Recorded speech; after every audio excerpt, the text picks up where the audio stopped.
همیشه 2 نفر هستن، نه بیشتر نه کمتر، یه استاد و یه شاگرد. اما میدونی این قانون مرگبار سیس‌ها از کجا اومده؟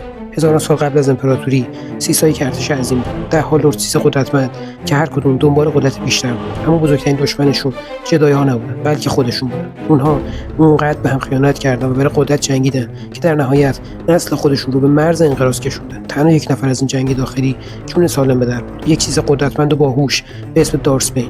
بین فهمید که طمع سیس‌ها نقطه ضعفشون. برای همین اون تمام بازمانده‌ها رو نابود کرد و قانون 2 نفر رو پایه‌گذاری کرد. یک استاد که قدرت رو در اختیار داره و یک شاگرد که تشنه اون قدرته. شاگرد بعد در نهایت استادش رو شکست بده و قوی‌تر بشه تا نسل سیس‌ها همیشه رو به پیشرفت باشه. این قانون به سیس‌ها اجازه داد تا برای 1000 سال در سایه‌ها پنهان بشن و نقشه انتقامشون رو بکشن. حالا به نظر تو این قانون نقطه قوت سیس‌ها بود یا نقطه ضعفشون؟ حتما تو کامنت بهم بگو. برای فکتای بیشتر حتما این ویدیو رو لایک کن و برای تهیه انواع کامیک بوک فیزیکی حتما پیج نرومیک رو فالو کن.